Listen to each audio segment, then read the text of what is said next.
Non, avec Cagnes-sur-Mer, la troisième épreuve. Ils seront 16 au départ de ce pic 5 puisque vous l'avez vu s'afficher. Le numéro 8 a été déclaré forfait. Nous allons retrouver avec le numéro 2, Dimi Dizia. C'est intéressant parce que ce tracé lui a déjà réussi. Elle arrive sur un succès à Vincennes. C'est toujours bon pour le moral. Maintenant, vous l'avez noté certainement, c'est une première face à ses aînés. Il y a un petit peu d'argent sur le numéro 6. Également Buzz de Carrel qui est déféré les 4 après 2 courses de rentrée. Plus appuyé, le numéro 10, Vasterbo Hardcash. C'est une première à Cagnes-sur-Mer. Il est bien engagé au premier échelon. Il a déçu à Vincennes, c'est vrai, mais le changement d'horizon inspire la confiance de beaucoup d'entre vous. L'opposition sera conduite certainement aux 25 mètres par Global Response, le numéro 12 qui se plaît chez son nouvel entourage. Et puis attention, peut-être au numéro 15, Mondor, qui est déféré les 4 pour son retour à l'attelé. D'autres informations, c'est tout de suite en direct de Cagnes-sur-Mer.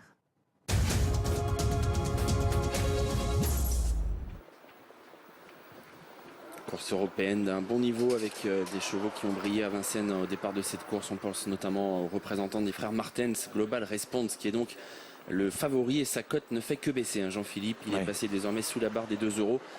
Ah, c'est vrai qu'au papier, c'est assez logique de le retrouver grand favori de cette course. Déjà, il a laissé bonne impression malgré la 11e place dernièrement, puisqu'il a été complètement enfermé. Il n'a jamais couru, jamais pu s'exprimer le 25 décembre.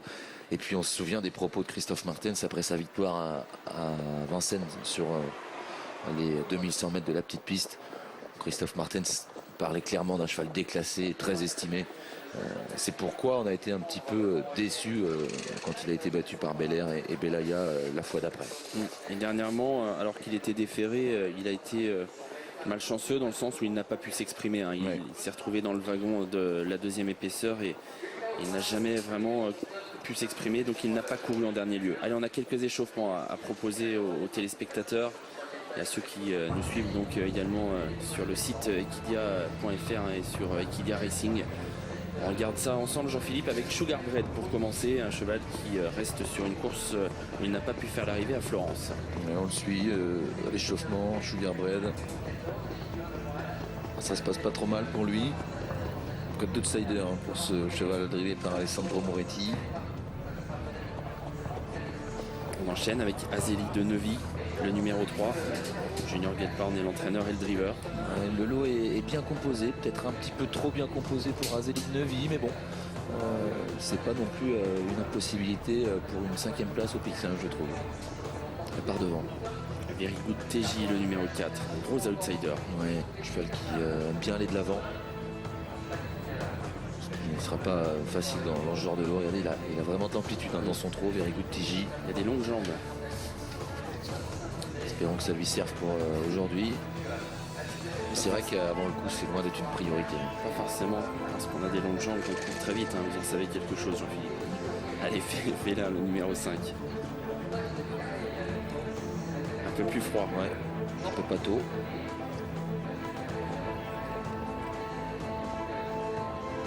La fatigue qu'il y avait là en effet lors de son échauffement. Voilà l'un des favoris. Plus dans la main déjà, bon échauffement, Hardcash, assez plaisant. Sans aller très vite, mais en étant bien dynamique, bien souple, bien cadencé. Le cheval est beau. Ça fait partie des bons échauffements qu'on a pu voir. Ouais, c'est pas une découverte parce qu'évidemment c'est l'un des favoris de la course, mais on aime bien voir des favoris comme ça. Allez, les canters désormais en direct. En direct, Vitinou. Ferré, c'est une rentrée. Aujourd'hui, ça sera très compliqué pour lui. Donc, a priori, c'est une impasse. Ouais. Les 2 favoris sont des favoris logiques, a priori, Jean-Philippe. Ils sont doués, ils trouvent une course européenne dans leur corde aujourd'hui. Alors, il y en a un qui part en tête, Vasterbo Hardcash, et l'autre qui devra lui rendre la distance, Global Response. Est-ce que ce sont vos 2 favoris? Est-ce que vous arrivez à avoir justement une préférence entre les deux? Vous répondrez à cette question juste après l'intervention de Sébastien. Oui, un point donc sur les infos. Sugar Bread tout à l'heure, donc on le rappelle, c'était sur Equidia Racing. Son partenaire m'a dit on va ambitionner une petite place. Il a peur quand même du numéro 10, Vasterbo Hardcash. Le numéro 6, Buzz de Carrel, Jean-Baptiste Bonnet également a dit. Donc voilà, il y avait les 2 étrangers, le 10 et le 12 dans cette course. Le cheval est bien défait les 4 pieds. Pour Romuald Mouriste, c'est une bonne chance. Vasterbo Hardcash, justement le numéro 10, son entourage me disait que l'échauffement s'est bien passé, on l'a vu. Le cheval est est bien gai, est vraiment très beau, le fils de Reddy Cash. Et s'il répète sa performance du 6 octobre, c'est une première chance. Global Response, ça va vous rassurer. Anthony, je sais que vous l'aimez bien. Christophe Martens m'a dit, c'est un peu comme Tony Gio, faut que ça se passe bien. Mais le cheval est vraiment beau, donc s'il répète ses chronos, on l'a vu à Vincennes 13-4, sur plus court c'est vrai, mais sur 14-9 également à Graigne. Donc il espère quand même un bon comportement. Par contre, c'est non pour le 16 Uranium. Très bien. Ah d'accord. C'est pas que je l'aime beaucoup, Global Response, mais pour la course d'aujourd'hui, je pense que c'est vraiment le cheval à battre. Maintenant, c'est vrai qu'il faudra rendre 25 mètres à Vasterborat Cash, mais il a de la qualité, Global Response. Il est déféré. Dernièrement, je disais qu'il n'avait pas couru. Donc finalement, ce n'était pas volontaire, mais ça a été une course un peu morale pour lui. Il a fini avec des ressources sans être fatigué. Donc ça, c'est toujours bon pour le mental. Je trouve qu'aujourd'hui, sur une piste plate, il trouve vraiment une très belle opportunité pour gagner cette course. Jean-Philippe, votre avis sur la question que je vous ai posée tout à l'heure? Est-ce que vous en avez un Plutôt tranché? Vasterborat Cash. Le premier poteau. Pour le paramètre du premier échelon. Pour deux choses, paramètres du premier échelon, code plus intéressante. Et quand j'entends Christophe Martens dire il faut que ça se passe bien avec Global Response, ça m'arrange pas. Évidemment, il faut que ça se passe bien. Mais bon, peut-être aussi que Christophe Martens, hier c'est vrai que tout est allé à l'envers pour eux. Donc tout s'est mal goupillé avec les bonnes chances d'hier. Mais quand même. Je trouve que Sébastien a donc donné les propos de Christophe Martens qui nous disait que c'était un peu comme Tony Gio, il fallait que ça se passe bien. Je trouve qu'on n'est pas dans le même profil que Tony Gio, qui Vous le pensez plus au-dessus quand même? voilà, je pense qu'il a plus de marge que Tony Gio dans cette catégorie Global C'est Response. ce que je pensais entendre justement. Par rapport en tout cas à la plupart des chevaux. Peut-être que par rapport à Vasterborat Cash à 25 mètres c'est juste, mais par rapport aux chevaux français, je trouve que normalement il a un peu de marge sur ce qu'on a vu de mieux de lui en tout cas. Allez, réponse dans un instant. Il volte. Faux départ. Ouais, faux départ. C'est bien parti, le favori. Il aurait pris un départ canon, Buzz de Carrel aussi. Oui, Buzz de Carrel qui est donc, je dirais, le français très en vue, parce qu'on a deux Européens, comme souvent dans ces courses-là, qui sont très appuyés. Et puis donc, côté français, Buzz de Carrel. C'est vrai qu'il est performant déféré des 4 pieds. On a vu Romuald Maurice hier très bien faire avec des chevaux déférés des 4 pieds. Et Buzz de Carrel est vraiment meilleur lorsqu'il est déféré, c'est le cas aujourd'hui. Ah oui, il a du super perf déféré. Ça, il a gagné 5 courses en étant déféré. C'est le jour pour lui, pour terminer dans le coup. Après, si la course était fermée aux Français, ce serait le grand favori de cette épreuve. Elle était fermée aux étrangers. Elle était fermée aux étrangers. Exact. Vous suivez Jean-Philippe, bravo. J'essaye. Alors on a un cheval qui rentre du côté des écuries, c'est Mondor. Ouais, Mondor. Ouais, Mondor et Dominique Lochneux qui appelle quelqu'un visiblement qui demande peut-être à ce qu'on ouvre la barrière des écuries. La barrière de sortie de piste qui permet aux chevaux de rentrer aux écuries, pour être plus précis. Et il va attendre quelqu'un qui est en train de venir, donc on va perdre du temps. On va perdre un peu de temps. Vous êtes plutôt Global Response alors? Oui, complètement. Ouais. Après, oui. Alors après, si Vasterborat Cash vient à gagner... il avait une oreille de débouché, regardez. Ah oui, c'est pas méchant. Donc il va pas rentrer aux écuries. En fait, on a appelé la latte de Mondor. Il n'y a que Vasterborat Cash, je pense, qui peut peut-être résister à Global Response. Voilà. Si c'est Vasterborat Cash qui gagne, à la limite, ce ne sera pas une grosse surprise, mais sinon, je serais très déçu que Global Response ne soit pas 1 ou 2. Ou alors, c'est que ça va pas. Est-ce que Vulcain of Mars peut garder une place à Bellecote? Il est à la limite du recul, il est déféré, il vient de terminer 3e à Vivo. Il a déjà trotté, ça remonte, mais il a trotté moins de 14 sur le parcours. Oui, non, mais... presque dans une autre vie, mais quand même. Juste rapidement, messieurs, Vulcain of Mars, j'ai vu Jean-Marie Roubaud. Donc bel engagement déféré les 4 pieds, vraiment capable d'intégrer le pic 5, numéro 11. Ouais, c'est vrai que ça, c'est une belle cote à mettre dans un pic 5. Ouais, voilà, pour les places. Il a l'air de revenir à un bon niveau. Et l'engagement. Ça peut sentir le pic 5 avec les deux bases des 2 chevaux étrangers, puis après s'amuser avec d'autres outsiders. Why not? Même si du coup, c'est un jeu amusant. Vous aurez les 2 grands favoris dans vos bases. Ouais. Mais bon, s'il y a 3 chevaux à Bellecote qui rentrent, ou 2, ça peut être pas mal. Allez, il volte de nouveau. 2e tentative. 3, 2, 1, top. C'est parti cette fois pour le prix de Cagnes-sur-Mer, une épreuve support du Pic 5 avec Marina Danover qui s'élance bien. La corde Buzz de Carrel est parti correctement mais moins vite que Vélin, le numéro 5. Global Response s'est bien élancé. Vasterboat Cash est parti à sa main. Il est en 6-7e position d'ailleurs. Global Response est déjà à sa hauteur et le déborde maintenant. Ouais, Global Response a pris un très bon départ au point en effet qu'il est en train de passer devant Vasterboat Cash et Christophe Martens a pu trouver un dos en 7-8e position. Devant, on essaye de prendre l'avantage avec Very Good TJ mais Vélin lui répond. Vélin à la corde, Very Good TJ qui est venu à sa hauteur. On est en train de reprendre désormais. Very Good TJ va être repris dans le dos de Vélin. Tout près, il y a également Sugar Bread, c'est le numéro 1 avec sa toque verte qui est en 3e position. À la corde bien placée, il y a Dimi Dizia. Les favoris se marquent toujours de près.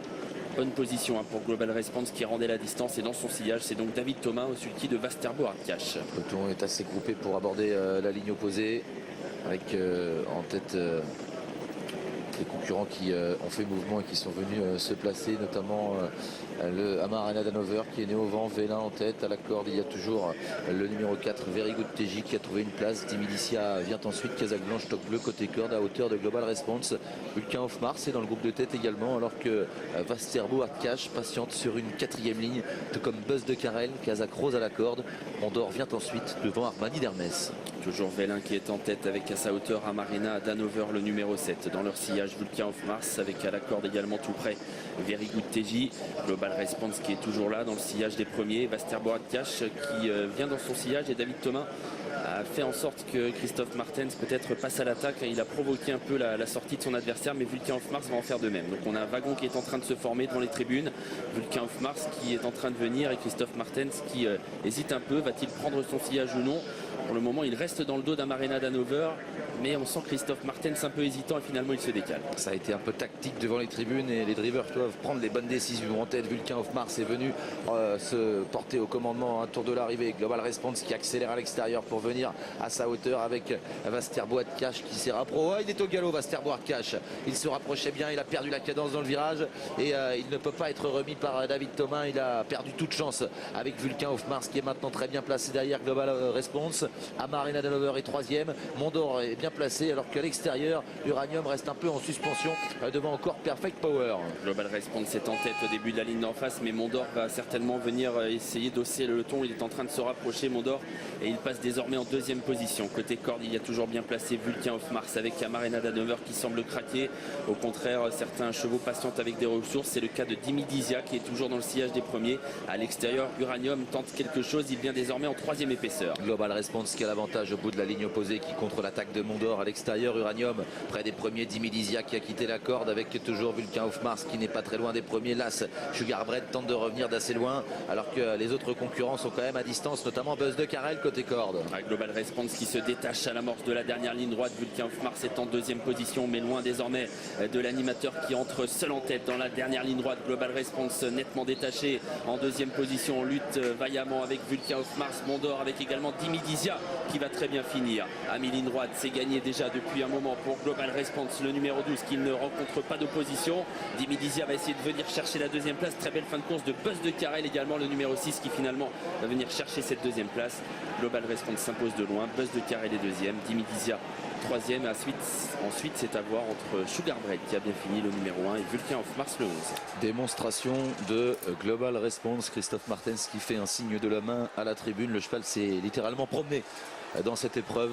Il rendait 25 mètres, il a pris un départ canon, est venu aux avant-postes ensuite à peu près un tour de l'arrivée et il fait briller ici la casaque de Joseph Van Duffel, ce fils de Credit Winner qui ne va pas en rester là. Ça a été une promenade de santé. Le numéro 6 Buzz de Carrel termine très bien, il est 2e. Le 2 Dimi Dizia 3e sans doute devant le 11 Vulcain of Mars et l'As Sugar Bread. Il y a le 16 Uranium également qui ne termine pas très loin. Peut-être en effet, on rappelle qu'il y a un gros effet d'optique ici par rapport à la caméra qu'on vous propose. Donc peut-être en effet la corde, alors qu'on a l'impression presque sur notre document que l'extérieur est devant pour la 4e place. Mais je vous rejoins Jean-Philippe. Il fallait que ça se passe bien Anthony.